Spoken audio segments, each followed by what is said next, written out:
Nasreen drama serial रस्म वफा की आज की वीडियो बहुत दिलचस्प है, पूरी देखिएगा। चैनल को सब्सक्राइब नहीं किया तो सब्सक्राइब जरूर कर लीजिएगा।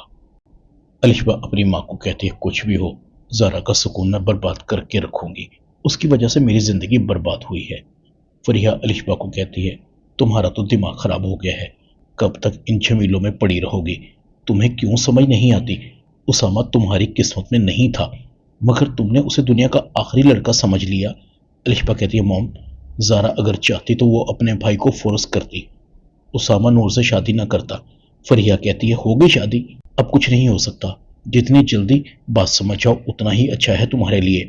अलिशबा का रंग लाल पीला होता है। तो फिर ठीक है, आप मुझे खुश देखना चाहती हैं ना, तो ताहिर भाई को कहें कि ज़ारा को तलाक दे दे।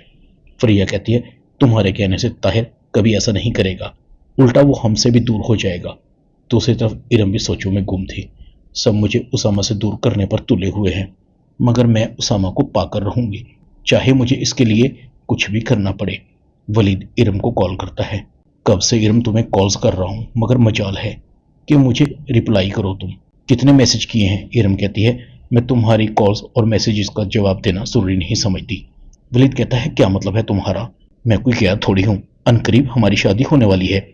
इरम कहती है, शादी होगी तब ना, फिलहाल मुझे काम है, मैं कॉल काट रही हूँ। वलीद कहता है, अजीब लड़की है, इसके नाक पर हर वक्त गुस्सा रखा होता है। अगर इसे मैं पसंद नहीं था तो इसे मुझसे एंगेजमेंट करनी ही नहीं चाहिए थी। मुझे इरम के रवैये के बारे में राबिया आंटी से बात करनी होगी। इरम गुस्से से अपनी एंगेजमेंट की रिंग को देखती है। जब भी इस रिंग को देखती हूँ मेरे तन बदन में आग लग जाती है। इरम अंगूठी को फेंक देती है। पता नहीं इससे कब मेरी जान छूटेगी। इरम जैसे ही अंगूठी फेंकती है, राबिया कमरे में आती है। क्या हो रहा है? किस पर इतना गुस्सा है तुम्हें? राबिया इरम की अंगूठी को देखती है। इसे जमीन पर क्यों फेंका हुआ है? इरम कहती है, मैं हर वक्त इसे नहीं पहन सकती, गिर गई हो गई मुझसे। राबिया कहती है, कदर करो इस रिश्ते की, वलीद बहुत अच्छा लड़का है, आजकल ऐसे रिश्ते मिलते ही कहाँ हैं, तुम खुश नसीब हो। इतने में राबिया के फोन पर वलीद की कॉल थी। वो राबिया को कहते हैं, आंटी, इरम को क्या हो गया है? ना ये मेरी कॉल रिसीव करती है, ना मेरे मैसेजेस का जवाब देती है। अगर इसे मैं पसंद नहीं हूं तो ये मुझे बता सकती है। राबिया कहती है, नहीं बेटा, ऐसी बात नहीं, तुम इरम की तरफ से बदगुमान मत हो, मैं इरम को समझाती हूँ। राबिया इरम को कहती है, वलीद तुमसे खफा है, क्यों उसकी कॉल रिसीव नहीं करती? इरम कहती है, अम्मी, मुझे शादी से पहले फ्री होना बिल्कुल भी पसंद नहीं है, और ना मैं हर वक्त फारिग होती हूँ कि हर वक्त वलीद से फोन पर बातों में लगी रहूं। राबिया कहती है, मैं खूब समझती हूँ तुम्हें, मगर तुम अपना दिमाग दुरुस्त कर लो। तुम उस रास्ते पर चल रही हो जिसकी कोई मंजिल नहीं है, और जिस रास्ते की मंजिल ना हो वहां सिर्फ खवारी ही मिलती है। नूर और उसामा अपनी जिंदगी में बहुत खुश हैं। उसामा तो तुम्हें कभी मिल नहीं सकता। वलीद आज आ रहा है, तैयार हो जाओ, वो तुम्हें अपने साथ लेकर जाना चाहता है। इरम कहती है, अम्मी उसे मना करें, मेरा कहीं भी जाने का मूड नहीं है। राबिया कहती है, मैंने उसे हाँ कर दी है, तुम जरूर जाओगी, और खबरदार अगर तुम्हारे रवैये से वलीद को कोई भी शिकायत हुई तो। राबिया चली जाती है। इरम का गुस्से से रंग लाल पीला था। पता नहीं इस अजाब से मेरी कब जान छूटेगी। वलीद इरम के पास आता है।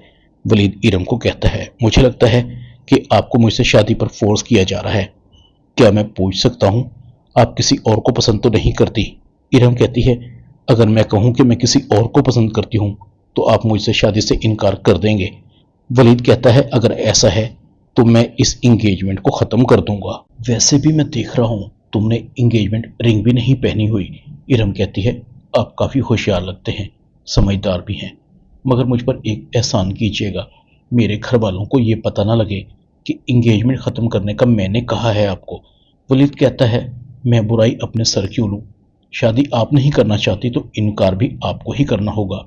इरम कहती है, यही तो मैं नहीं कर सकती क्योंकि लड़की हूं, मगर आप तो लड़के हैं।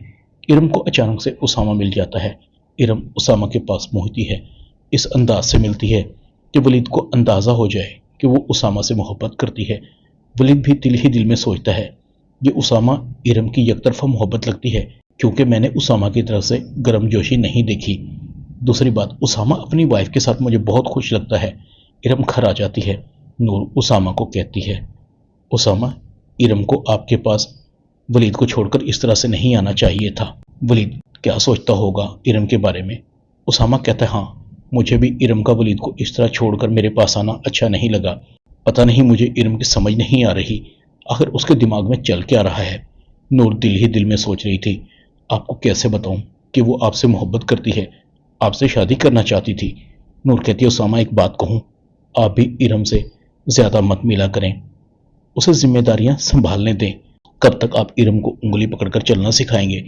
उसामा कहता है कई बार सोचता हूँ, मुझे फवाद का ख्याल आता है तो लगता है कि फवाद के जाने के बाद राशिद फूफा फूफी इरम का कौन है, और फिर राशिद फूफा की तबीयत भी तो ठीक नहीं। दूसरी तरफ राबिया को वलीद की माँ की तरफ से कॉल आती है, जब आपकी बेटी को कोई और पसंद था तो मेरे बेटे से इंगेजमेंट की क्या जरूरत थी। राबिया कहती है आप कैसी बातें कर रही हैं। वलीद की माँ कहती है ये तो आप अपनी बेटी से ही पूछिए, हमें बताने की जरूरत नहीं कि आपकी बेटी का किससे चक्कर चल रहा है। आज से ये रिश्ता हमारी तरफ से खत्म। राबिया इरम के कमरे में आती है, इरम को एक जोरदार थप्पड़ मारती है। बताओ क्या कहा है तुमने वलीद को। इरम कहती है वही जो सच था। उसने मुझसे पूछा कि उसके अलावा भी मेरी जिंदगी में कोई और है तो मैंने उसे बता दिया। राबिया कहती है तुमने मुझे शर्मिंदा कर दिया, काश तुम कभी पैदा ना होती। अब मैं फराज भाई को, महरीन भाभी को क्या मुंह दिखाऊंगी। वो तुम्हें क्या समझते थे और तुम क्या निकली। दूसरी तरफ वलीद की बहन जारा को कॉल करती है, जब तुम्हारी कजन का तुम्हारे भाई के साथ चक्कर चल रहा था तो तुमने इरम की मंगनी मेरे भाई से क्यों करवाई। क्या तुम्हें जलील करने को हम ही मिले थे।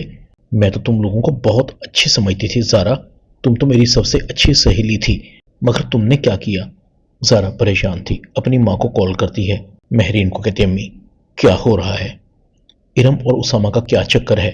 महरीन कहती है क्या मतलब है तुम्हारा। जारा कहती है अम्मी मुझे मेरी दोस्त के सामने बहुत शर्मिंदा होना पड़ा है कि हम कैसे लोग हैं। महरीन कहती है उन लोगों को जरूर कोई गलत फहमी हुई होगी, उसामा और इरम का कोई चक्कर नहीं है। जारा कहती है तो फिर उन लोगों ने इस वजह से मंगनी क्यों खत्म की है, और राबिया फूफो को भी उन्होंने इन्फॉर्म कर दिया है। फराज को भी पता लग जाता है। फराज कहता है ये कैसे हो सकता है, मैं इरम को ऐसी लड़की नहीं समझता। उसामा नूर से मोहब्बत करता है, उसके बगैर किसी का सोच भी नहीं सकता, और वो दोनों अपनी जिंदगी में बहुत खुश हैं। महरीन कहती है गुत्थी सुलझ रही है। अब समझ आई कि नूर उसामा से नाराज होकर इतने दिन अपने घर क्यों रही। इसका मतलब है नूर कुछ ना कुछ जरूर जानती है। फराज कहता है मुझे उसामा से ये उम्मीद तो बिल्कुल भी नहीं है, मगर मैं राबिया से कैसे बात करूं। महरीन कहती है तुम ही बात करो, अगर ये कोई गलत फहमी है तो इसे दूर किया जा सकता है। वलीद बहुत अच्छा लड़का है, ऐसा रिश्ता तो इरम के लिए कभी मिल ही नहीं सकता। राबिया का सर झुका हुआ था, इरम ने उसे सबके सामने शर्मिंदा करवा दिया था। उसामा को भी इरम पर बहुत गुस्सा था। इरम उसामा को कहती है मैंने कभी आपके अलावा किसी और के बारे में नहीं सोचा था, मुझे आपसे मोहब्बत हो गई थी। उसामा कहता है इरम मैंने हमेशा तुम्हें अपनी बहन समझा है, मैं तो फवाद के जाने के बाद सिर्फ अपनी जिम्मेदारियां पूरी कर रहा था। देखो तुम्हारी सोच कितनी गलत है, तुम उस रास्ते पर चल रही हो जिसकी कोई मंजिल नहीं। मैं नूर के साथ बहुत खुश हूँ, उसके अलावा मेरी जिंदगी में कोई आ ही नहीं सकता। उसामा चला जाता है। इरम अपनी माँ को कहती है अम्मी मैं गलत थी, मुझे अपनी सोच पर शर्मिंदगी है, जैसा आप कहेंगी मैं वैसा ही करूंगी। ड्रामा रस्म वफा में इतना ही। चैनल को सब्सक्राइब कर दें, शुक्रिया।